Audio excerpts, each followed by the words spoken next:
How's it going, everyone? College Lefty, and in this video I have for you all 97 overall home run derby Giancarlo Stanton, 97 overall Robinson Cano, as well as Yoenis Cespedes back in the moonshot event. I'm going to be mixing up the team a little bit. I'm going to be using Luis Gonzalez in center field this time. Let's go ahead and hide the face cam. We'll get right into it. We're already down 2-0 in this very first game, and Giancarlo Stanton is absolutely incredible. I've given up a couple home runs to other people using him as well in this moonshot, and honestly, this card is going to be very good in ranked seasons. I really think so, just because of the contact attribute. Here he's going with a just late double to the right side there. We don't have any good fielders out in the outfield right now. Our best fielder is Yoenis Cespedes. In the previous upload, he was able to rob a home run, so that was pretty cool. Here we're giving up a 3-run shot to Craig Biggio. The opponent already has Prestige Biggio, as he has 93 speed there. I'm using Mike Schmidt at third base. I figured I would give Gary Sheffield a couple games off and try out Mike Schmidt, and he hits a home run for me. So that's the first home run I've had with Mike Schmidt so far. Tried that card out a couple times in the moonshot event as well as ranked seasons, I believe. But here Luis Gonzalez hits a no-doubter. That no-doubter animation from Luis is really nice.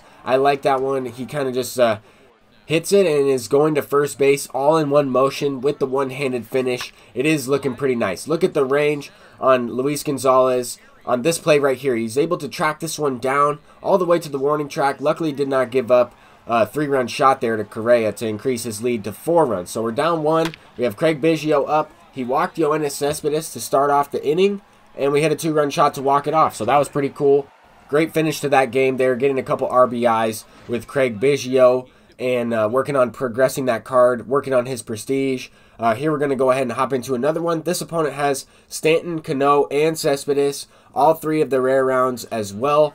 And he has the big 3, Gary Sheffield, Craig Biggio, and Mickey Mantle. I think he's using Stanton in right field, Cespedes in left, and then of course he has Eric Thames at first base. So he's got a powerhouse team. He definitely is a grinder. He's got the prestige level 25 at least. And here Cano is blasting a home run. He kind of reminds me of Eric Thames a little bit, and I talked about that in my previous upload, but just his no-doubter, his swing type, the way he kind of plays in this game. He's kind of a very good second baseman, even has a little bit more speed than Thames, I'm pretty sure. But here we got an interesting play. That was kind of hit into an elevator, kind of went up, and then the ball icon came down. It looked like it could have been out of play. I wasn't really sure how to catch it, but we did make the play. Here we have Yoenis Cespedes up. I only have 1 home run with him. Here is his first no-doubter, and it comes at a big time. We take a 3-run lead in the top of the first inning. It's nice to kind of extend that lead a little bit. Now we got to face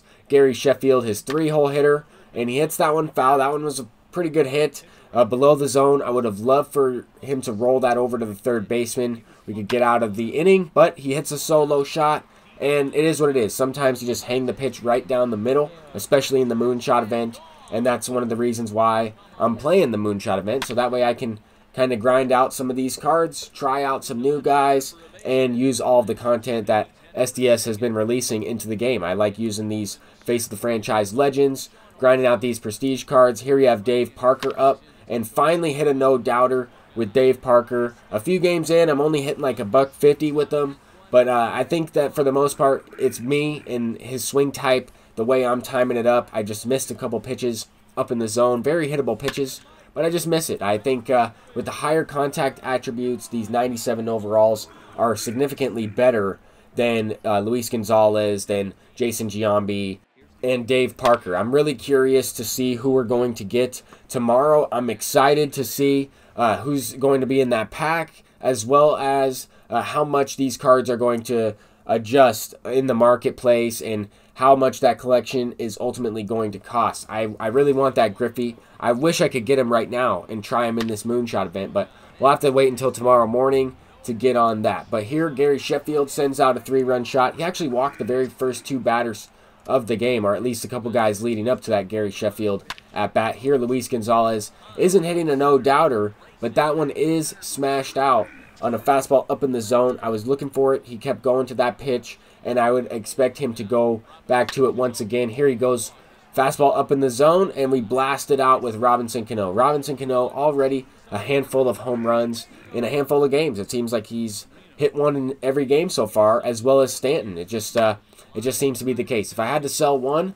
I'd probably sell Cespedes just because of the performance that I've had with the other ones, but I'm not looking to sell any of those guys. I want to try and keep them for as long as I can. Here we're trying to close it out, and I brought Mickey Mantle in as a pinch hitter for Giambi and left him at first base. He actually made a play over there, but dropped the throw from Gary Sheffield. It hopefully won't cost us this game, but it will cost us that last out. So this opponent lined out a bunch of times in this game. It seemed like almost each and every out that he had was just hit right to somebody. Here he ends the game with a hard ground ball to Robinson Cano. And really the only thing that you can say about that Cano is that he doesn't have the greatest reaction or speed, of course, but the reaction at second base is going to come into play, I think. I think that when comparing him to Craig Biggio, Jackie Robinson, those guys are more complete players. Obviously, Cano triumphs them in power, of course, but that reaction is kind of what you're grinding for. You're grinding for that increased speed, that defense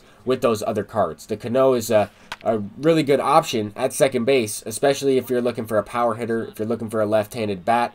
That is also the difference between those other guys. So let's go ahead and get into this next game here. This opponent lined out to center field as well. A lot of lineouts in this moonshot event. Lineouts that are going against me and lineouts that are going in my favor. Here Luis Gonzalez is smashing a double to start this game off. He's in the leadoff spot. I know he only has 49 speed, but I was doing a little bit better with him in the leadoff spot than I was with Cano. I was trying to get Cano a few more RBI opportunities, and that's exactly what we're going to have coming up right here. And Robinson Cano, I mean, 615 batting average. That one was up above the zone. I swung with pretty decent timing, still even a little bit late, but he does pull the baseball. He has a high enough contact attribute to hit it with the line drive, and it gets down. So Cespedes comes up, just a terrible at-bat, first pitch swinging, and we cost ourselves a couple runs there. All I have to do is just take that pitch, get a better pitch to hit, and now he's going to go ahead and tie the game. So 2-2 game. That last play, that last double play, was a big-time swing in events. We have, a couple power hitters coming up in the middle of our lineup. Only one down and runners on first and third. So it's unfortunate that we weren't able to capitalize, but the opponent's also hitting into a double play here with Mike Trout. So we're at least able to kind of get 2 outs as well. And that's really the main thing in these 3-inning games. If you avoid double plays and really take good at-bats, you have a good approach at the plate, try and figure out, where the opponent is trying to attack you, where they're going to with their off-speed, what locations they're throwing when they're behind in the count, what locations they're throwing when they're ahead in the count.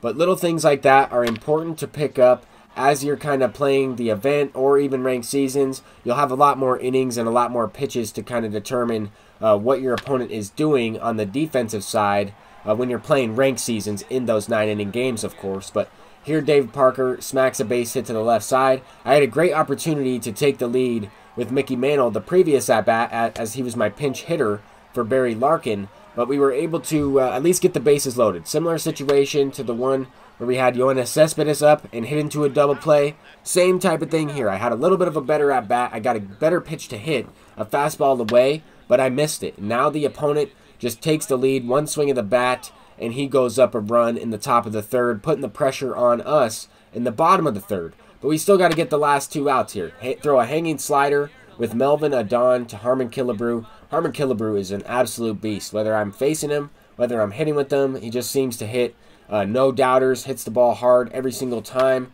Here, Cody Bellinger, we got a little lucky. He chased that one, slider in on the hands, and he pops it up for the second out in the 3rd inning. Still using Melvin Adon in this situation as he already gave up the lead. I'm just trying to minimize and try to walk this game off in the bottom of the 3rd right here. We do have the heart of our order coming up. We have Giancarlo Stanton, Cano, and Cespedes. So he's going to go with the first pitch fastball, and Stanton hits it out. So that is probably the 7th or 8th no-doubter I've had with Stanton. That card is unbelievable. I can't wait to try him out in ranked seasons upcoming here. But here, 3-2 count, down to the last 2 outs. Cespedes goes deep to tie the game up with a no-doubt shot as well.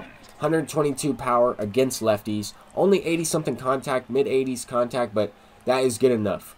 And Gary Sheffield walks it off. Very next pitch. Fastball inside. Couldn't really see the hit there as the clip kind of glitched out, but he does walk it off there. And we do keep the win streak alive and had some pretty good gameplay with some of these brand new Home Run Derby cards. So thank you all for watching this video. I'm College Lefty, and I'll see you guys in the next one. Hopefully you have a great day. Peace out.